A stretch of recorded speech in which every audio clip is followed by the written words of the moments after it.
Alright, all set. And 3, 2, 1, action! This is Cinematic Motif.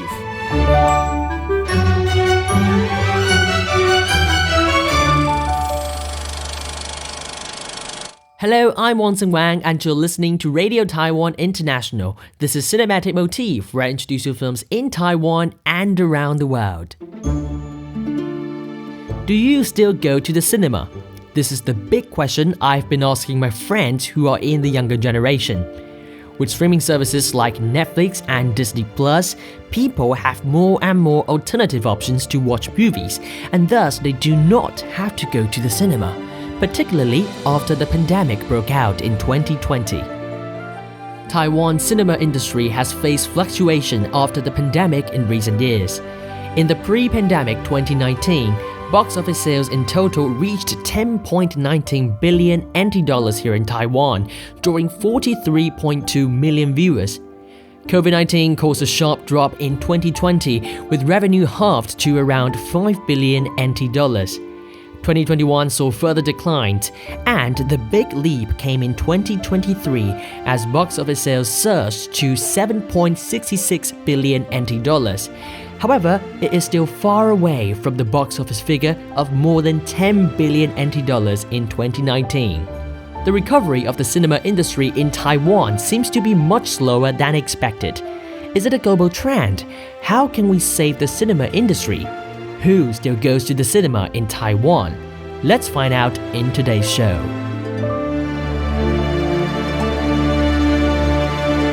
I raised my questions to Dr. Feng Bohan, an associate professor of the Department of Economics at National Taiwan University. Bohan is one of the major scholars studying the cinema industry in Taiwan, who recently just collaborated with the Institute for Information Industry, hoping to find out how people are watching movies nowadays. Maybe the decline of the cinema industry is a global trend. We compare global box office in 2023 with 2019, right before COVID-19.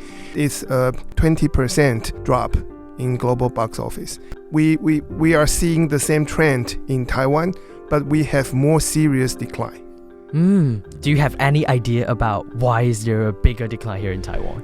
I don't know why, but there are a lot of free resources in Taiwan, and we have a lot of different kinds and different forms of entertainment that occupy people's time. Okay. So now we have OTTs or streaming services like Netflix and Disney+, and then people in Taiwan spend a lot of time on YouTube and also short form videos like YouTube Shorts and Instagram Reels. And then we have so many different kinds of concerts, and then many of them were sold out, and young people are crazy about these things, and all these kind of entertainment activities all occupy people's time, money, and attention. Okay, so there are many other options, entertainment options for young audience right now. Yes. So, in your findings, is there a growing trend of people watching things on, streaming services? Yes, according to the survey I did in the past few months, we did a survey with the population from age 18 to 65. Actually, 96% of the population see movies, but only 46% will go to cinema, go to movie theater, and 53% of people see movies on traditional TV and 65% on streaming services. Okay. These numbers, these channels are not exclusive. So I may go to movie theater, but at the same time, I also watch movies on streaming services. On streaming services. So right now, streaming services are the most popular channel for movie watching. Okay, so were you surprised by this finding, or is it something that we can find in the global trend? Actually, I'm not surprised because, for example, on Netflix, it's easy for me to try many different things, and the cost of error trying is so little. So in the past, I may not want to spend an entire afternoon to see a Spanish movie, it's too risky. I'm not sure I would like it. But on Netflix, I can just try it. I just click on it and give it 3 minutes. If I don't like it, I switch to a different movie. So in this way, it's not only for people in Taiwan, from all over the world. People start to watch a lot more movies, and then with a lot more varieties. They try new things. They try those genres and topics they didn't want to try it in cinema before. But also in the statistics that you just mentioned, there are still people going to cinema to watch movies. Yes. So what are the factors that still drive people to go to the cinema? Okay, the number one factor is for social reason. So they want to spend some quality time with friends and family. Actually, 45% of people respond with this reason. And the number two factor is that this movie is a big budget movie with fancy special effect. Like 33% of people give this answer. And number three, I think it is a good thing. So content itself is still very important. And people go to see a movie if the trailer is attractive. There's one more factor that is related. People go to a movie theater for IMAX or other kind of big screen experience, like 4DX. Yeah, because this is the kind of thing you cannot enjoy at home. So you can have very big TV screen, but it's not IMAX. It's not immersive. Dr. Bo Han just said that social reasons, big budget movies, and also content are the three main reasons why people in Taiwan still go to the cinema. But I want to take a pause here and listen to the voices of young people themselves. In their observation, who still goes to the cinema? I first talked to Wesley, a graduate student and film festival enthusiast, also a young film critic. Hello, I'm Wesley and I'm a cinephile and I go to film festivals and take great joy. Let me ask you this question. Who still goes to the cinema in your observation? Well, I think there are two kinds of cinema goers. The first group is the cinephiles, like I am. They actively seek out what movies are in cinemas and engage in film activities, so they still go to the cinemas. But the other group is the general public. They go to the cinema for entertainment, for enjoyment. So in my observation, they still go to the movies, but not as much as they once had. Because there are too many other mediums to get happiness. Like there's Netflix, there's Instagram, there's TikToks. And so the general public don't necessarily have to go to the cinema for enjoyment now. But are you the general public? Well, it sounds pretentious to say I'm not the general public, but I do watch more movies than general public, I would say. Okay. So, do you watch movies on streaming platforms, and how do you think it's different from going to the cinemas? Yes, I do watch movies on the streaming platforms, but rarely. Because I think I cannot fully concentrate when watching movies on streaming platforms. Where I find the act of watching and analyzing a picture requires my full attention. And if at home, my phones and laptop are huge distractions that prevent me from doing so. And in addition, the streaming platforms usually compress the sound and the image. So what I'm looking at is probably not the best in quality. So unless it's mandatory, I prefer not to see a film on streaming platforms. Yeah, I do agree with you. I always get distracted when I'm watching movies on Netflix. Because someone would just email me and, send me a message and I have to check out my phone and I hate it. Beside Wesley, I also had a quick chat with Victoria.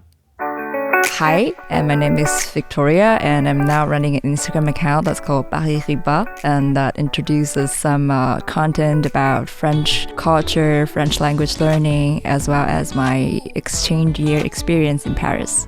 So I know that when you were in Paris, you actually went to cinemas a lot, and also you went to film festivals, right? Yeah, that's right. From my observation in France, every age group of people go to cinema. For example, if I go to the cinema in Tuesday afternoon, I'll be watching films with some grandmas and grandpas. And I can see in general, they like to go to cinemas and it's one of their daily activities. But in Taiwan, from my observation, it's mostly young people, like couples who go to cinema. And I also like animations very much. So if I watch animation with my boyfriend, for example, I'll also be watching with a lot of family. Okay, so do you think that in Taiwan, people go to cinema on several certain occasions, right? Yeah, I think that serves very much a social function. Victoria mentions the social function of cinema. In fact, this is also what Dr. Bo Han told us earlier on the show. However, what makes Victoria go to the cinemas less frequently now? Well, if comparing with now and in France, I definitely go to cinemas less. One is because it's more expensive here. Because in France, movies are cheap, especially for students. And also you get this daily, monthly subscription from movie theaters. So you can actually pay for a monthly fee and watch as much as you like. But the industry is just not as prosperous here, maybe, or just like the cinema culture is different, so it's more expensive and I just can't go as often as I want. And also I noticed another thing, that Taiwanese cinemas tend to choose more Hollywood films. But in Europe, I would just see a lot of French movies or European movies. That's more of my taste. So it's also about a selection of films. And then when I'm back in Taiwan, I'm just sort of piled up with all sort of tasks. So it's also because of the time limit that I can't go as much as before. Do you watch movies on streaming platforms? And how do you think it is different from watching movies in cinemas? I do watch films on streaming, especially this weekend. I just went home, my parents' home in Taichung, and we watched some 3 films on streaming. I appreciate that nowadays we can have streaming movies for several reasons. Like, first of all, for its flexibility, you can always choose and from a very varied choices. And then if you just want to stop for a moment and go to pee or like go out for dinner, you can always stop the movie. And then you can also talk in between loudly. You don't need to really care about others. And you can just, share opinions. And always sometimes there are some movies that you're a little bit interested but not interested enough to go to the cinema and pay for it. Then streaming is a very good way.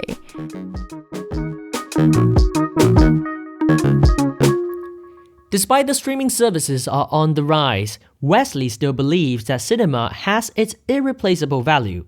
He explained this to me, why he still goes to the cinema. I think the value of watching movies in the cinema is the experience. You cannot replicate the feeling of watching an IMAX movie and the surrounding sounds of Dolby 7.1 at home.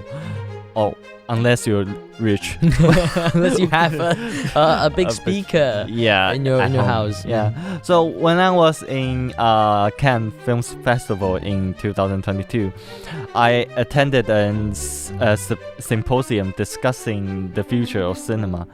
And the directors were always asked about how do they find watching movie in cinema still valuable. And they tend to use words like relics, shrine, or temple. So this kind of wordings are for religious.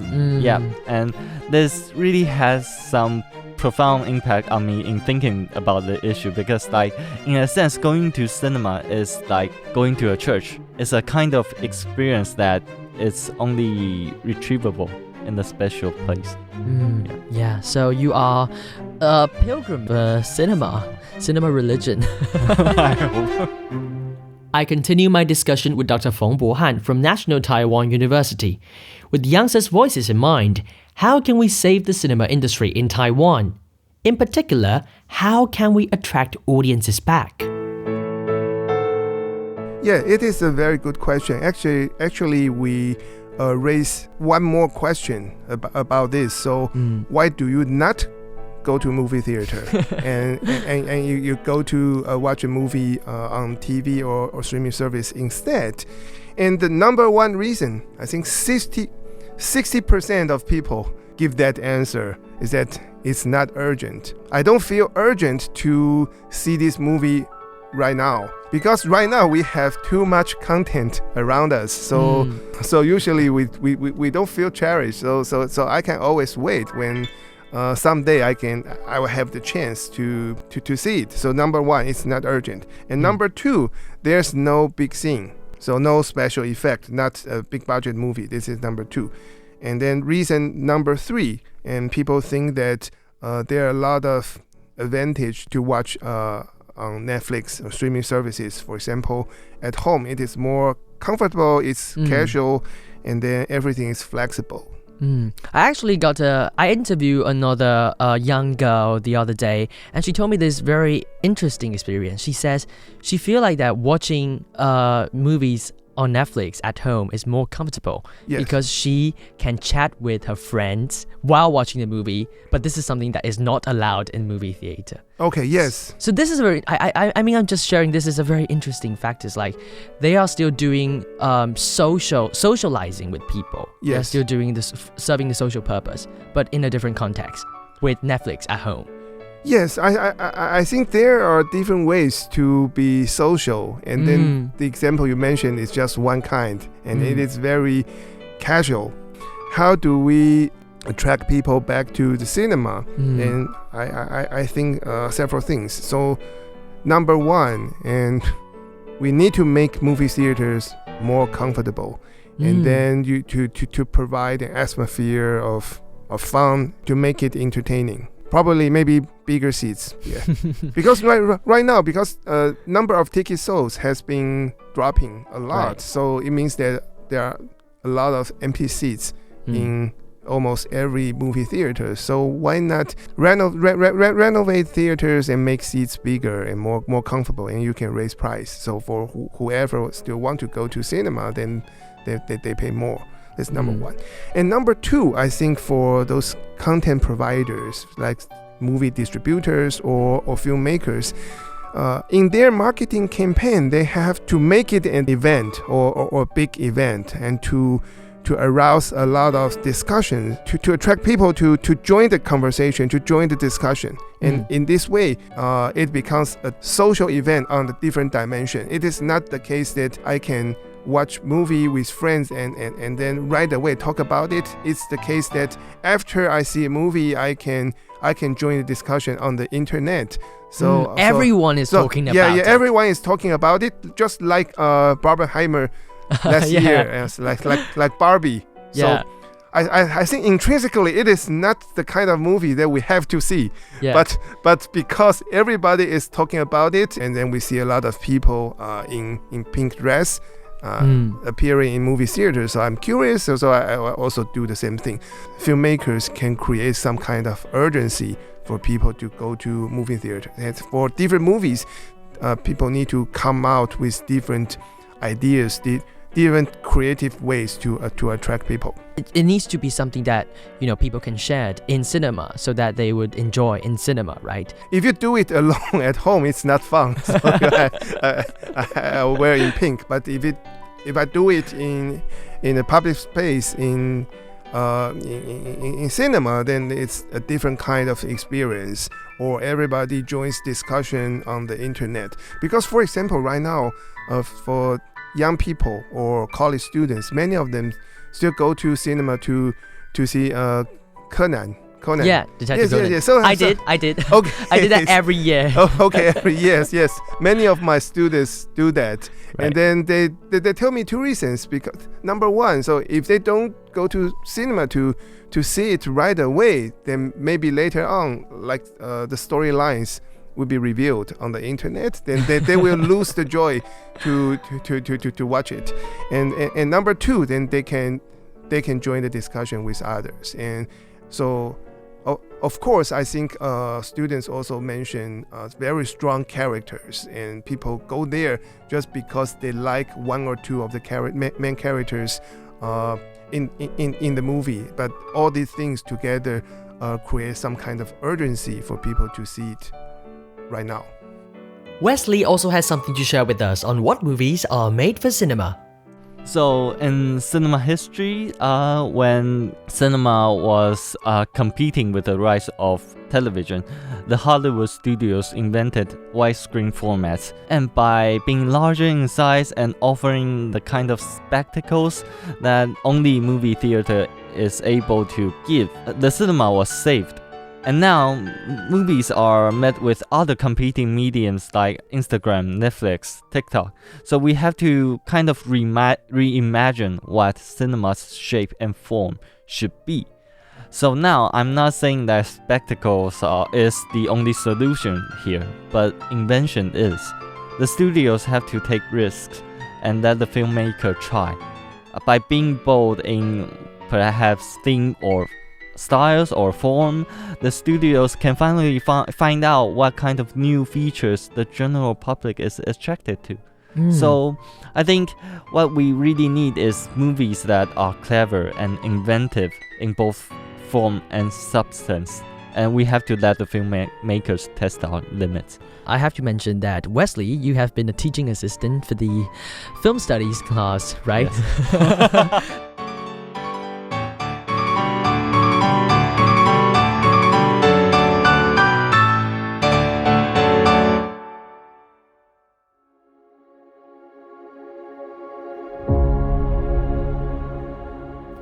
So, some still go to the cinema, some choose to watch movies at home.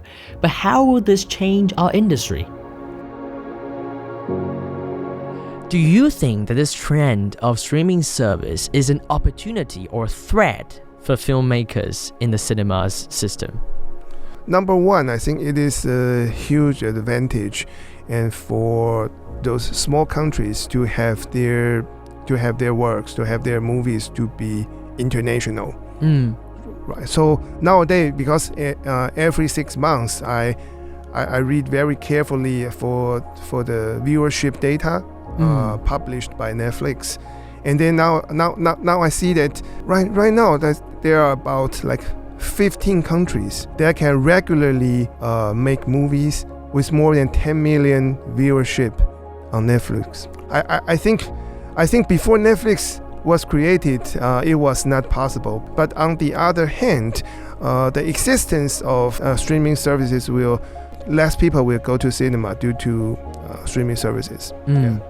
Okay, so maybe the whole industry, not just the film distributors, but also the cinema industry, they also need a change. Yes, then I think you have to make your movie the storytelling more international. For example, a few years ago, a movie from Taiwan is Zhou. Incantation or something. Yes. Yeah, actually, it reached the Netflix top 10 in many different countries, right? Yes. I counted for this movie, and it has received more than 20 million views on Netflix. Yes. That's a lot. I have a final question to ask you. So there are a lot of directors, filmmakers from all over the world, such as Christopher Nolan, who are insisting that they want to create films for cinema. For example, he's like making films with IMAX, yes, and this sort of special format. Do you think it's helping?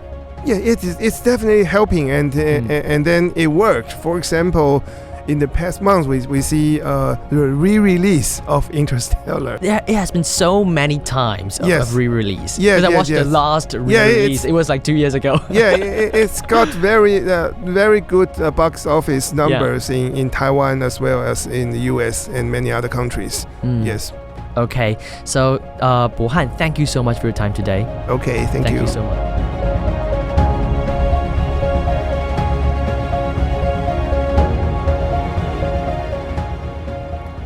The market is changing, and the industry should be ready to adapt to the new nature.